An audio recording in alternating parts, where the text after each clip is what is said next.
आज भारत में कुछ ऐसी शक्तियां हैं जो बहुत तेज गति से बढ़ रही हैं, जो बेलगाम घोड़े की तरह से बढ़ रही हैं, रुकने का नाम नहीं ले रही।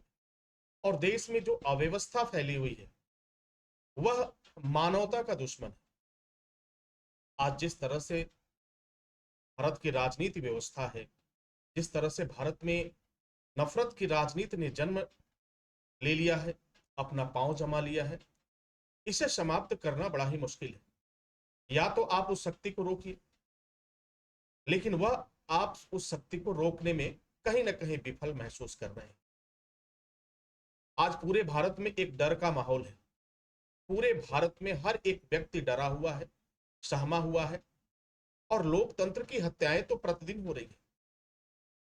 जो स्वतंत्रता की, जो संविधान ने आपको अधिकार दिए हुए हैं, उन अधिकारों का भी हनन रोज हो रहा है, प्रतिदिन हो रहा है। नियम कानून सब कुछ ताक पर रख दिया गया है।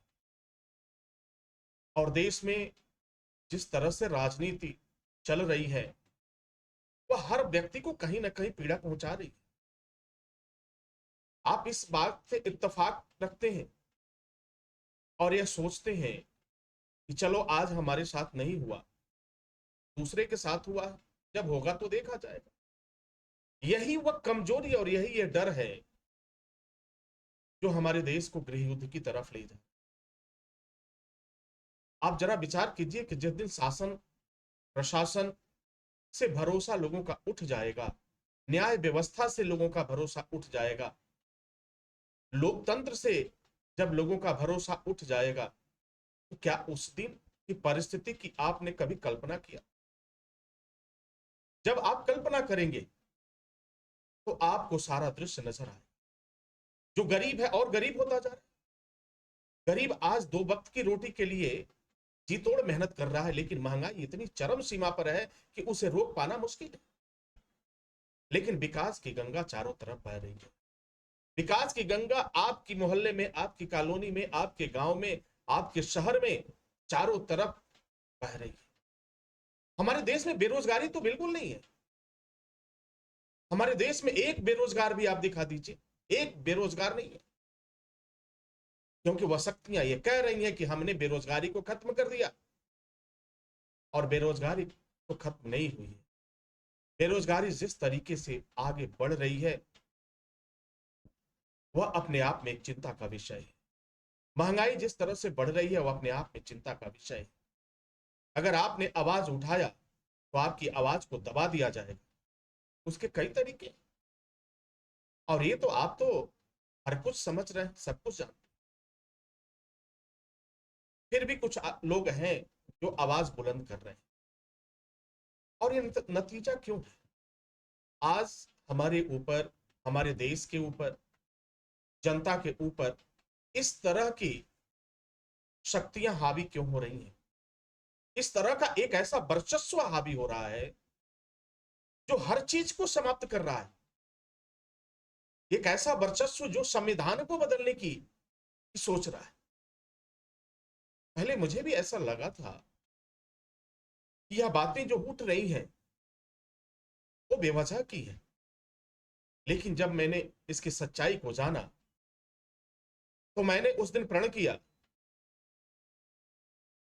कि मैं आज के बाद ऐसी शक्तियों का साथ नहीं दूंगा।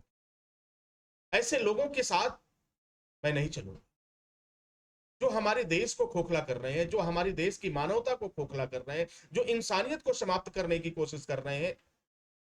आज चारों तरफ हाहाकार, ये किसी को नहीं दिखाई देता, क्योंकि वह हाहाकार की आवाज आप तक नहीं पहुंचाई जाती है। वह आवाज दब जाती है। और सबसे बड़ी विडंबना क्या है? आवाज पहुंचाने वाले जो हमारे भाई बंधु हैं, उन पर एक ऐसी तलवार लटक रही है कि यदि वह उस शक्ति के साथ कदम से कदम मिलाकर नहीं चले तो शायद उनकी जिंदगी की इह लीला भी समाप्त हो जाए। आज यह चिंता का विषय है। और मैं नौजवान साथियों से कहना चाहता हूं, हमें सभी कुछ भुला करके इस बात पर विचार करना चाहिए कि क्या वास्तव में हमारे देश में विकास की गंगा बही है।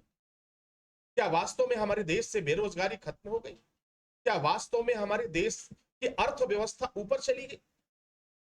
क्या वास्तव में हमारे देश ने तरक्की किया? जब हम धरातल पर इस बात को सोचते हैं तो जीरो बटा सन्नाटा नजर आता है, क्योंकि हमें आपस में लड़ने से फुर्सत नहीं है। हम लड़ रहे हैं, हमें लड़ाया जा रहा है, क्योंकि हम अपनी जज्बातों को आगे करके लड़ रहे हैं। हम कहीं हिंदू और मुसलमान को लेकर लड़ रहे हैं, कहीं आरक्षण को लेकर लड़ रहे हैं, कहीं जाति को लेकर लड़ रहे हैं, कहीं संविधान को लेकर लड़ रहे हैं। तो ये हमारी जो लड़ाई है, इसका फायदा वो शक्तियां उठा रही हैं। और माफ कीजिएगा, इसको कहते हुए मुझे तनिक भी परहेज नहीं। मुझे नहीं मालूम कि मेरे साथ कल क्या होगा, मुझे नहीं मालूम कि भारत के भविष्य के साथ क्या होगा, लेकिन मैं ये बात बखूबी जानता हूं, भली भांति जानता हूं कि जिस तरह से हमारे देश में नफरत का माहौल बना है विगत कुछ वर्षों में, जिस तरह से हमारे समाज में नफरती बोल और झूठ बोलने की परंपरा इतनी चरम पर पहुंचा, जिसका कोई अंदाजा नहीं। पहले एक समय ऐसा हुआ करता था कि किसी के कल्याण के लिए, किसी की भलाई के लिए अगर कोई व्यक्ति कुछ तनिक झूठ बोल देता है तो वो भी पश्चाताप करता था, उसको भी अफसोस होता था कि मैंने एक व्यक्ति की भलाई के लिए झूठ, चलो एक सुकून था कि मैंने उसकी भलाई किया। लेकिन यहां भारत के भविष्य को बर्बाद किया जा रहा है। भारत के भविष्य के हाथ में कटोरा है, और वो कटोरा, आज जो स्थिति हमारे पड़ोसी देश की हो रही है, आने वाले समय में वही स्थिति हमारे देश की भी होने वाली है। क्योंकि हम संगठित नहीं हो पा रहे हैं, हम अलग अलग भागों में टूट चुके हैं। हम कहीं किसी न किसी बात को लेकर के आपस में लड़ रहे हैं, भिड़ रहे हैं, ये उचित नहीं। मैं सबसे तो नहीं, लेकिन भारत के जो भविष्य है, चाहे वो आप किसी भी समुदाय से हो, चाहे आप किसी भी जाति धर्म से हो, मैं आपसे निवेदन करता हूं, मैं आपसे प्रार्थना करता हूं कि आपका भविष्य बर्बाद तो हो गया, लेकिन जरा सोचिए कि आपकी जो पीढ़ी आने वाली है, जो आपकी आने वाली भविष्य है, वह कैसे सुरक्षित होगी। क्योंकि देश में यह शक्तियां बहुत तीव्र गति से आगे बढ़ रही हैं, और निकट चुनाव में अगर इन शक्तियों को बागडोर दिया गया, देश की सत्ता सौंपी गई, तो शायद वह दिन बहुत ही बुरा होगा, बहुत ही भयानक होगा। मैं आप सभी नौजवान साथियों का आह्वान करता हूं कि कम से कम अपने लिए तो नहीं, लेकिन आने वाले भविष्य के लिए एक बार जरूर सोचिए, एक बार जरूर विचार करिए, और राष्ट्रीय जनसेवा पार्टी के इस आंदोलन को एक बल दीजिए। क्योंकि कोई भी आंदोलन आपके सहयोग के बगैर नहीं चलने वाला। जब तक हम टुकड़ों में जो हम बटे हुए हैं, अगर हम इकट्ठा नहीं हुए, तब तक यह आंदोलन सफल नहीं। हमें ऐसी शक्तियों को रोकना होगा, ऐसे लोगों को रोकना होगा जो लोकतंत्र के लिए घातक है।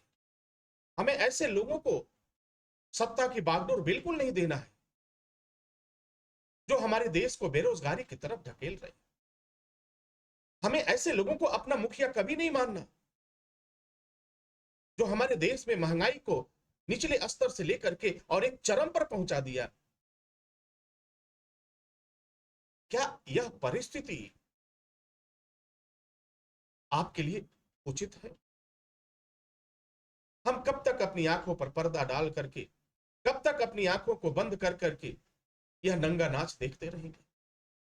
यह मत भूलिए कि आज अगर किसी अन्य व्यक्ति के साथ हो रहा है, अगर कोई दुर्व्यवहार हो रहा है, अगर उसकी जब आवाज बंद की जा रही है, उसे मौत के घाट उतारा जा रहा है, तो कल आपकी बारी है। मैंने भी संकल्प लिया, मैंने तो अपने सिर पे कफन बांधा, मुझे इस बात की परवाह नहीं है, लेकिन मैं आवाज उठाऊं। जिस तरह से आज हमारा देश बेरोजगार होता जा रहा है, भारत का भविष्य डिप्रेशन में जा रहा है। भारत के भविष्य के पास कोई रोजगार नहीं। हम किस पढ़ाई की बात करें? चाहे आप जितनी भी पढ़ाई कर लीजिए, चाहे आप कुछ भी कर लीजिए, लेकिन आपको आपकी मंजिल नहीं मिल रही। बेरोजगारों की संख्या बढ़ती जा रही है, महंगाई का स्तर बढ़ता जा रहा है, नफरत की राजनीति बढ़ती जा रही है, आपस में भेदभाव की जो रेखाएं हैं वो बढ़ती जा रही हैं। क्या वास्तव में यही राजनीति व्यवस्था है? क्या भारत ने ऐसा ही सपना देखा था कि आज हम दो वक्त की रोटी के लिए संघर्ष करें? और वो भी संघर्ष, महंगाई इतनी है और मजदूरी कितनी है आप देख लो। आप अगर दिन भर मजदूरी करते हो तो आपको मात्र 500 रुपए मिलते। अब इस 500 रुपए में आप अपने परिवार का भरण पोषण कर लेंगे? इस 500 रुपए में आप क्या करेंगे? इस 500 रुपए में हम बिटिया की शादी करें, बच्चे को पढ़ाएं, घर का राशन लाएं, बिजली का बिल दें, गैस खरीदें, या नौकरी के लिए रिश्वत दें? तय करना आपका काम है। भारत में गृह युद्ध की स्थिति तय हो चुकी है। यह विस्फोट बहुत जल्द होने वाला है।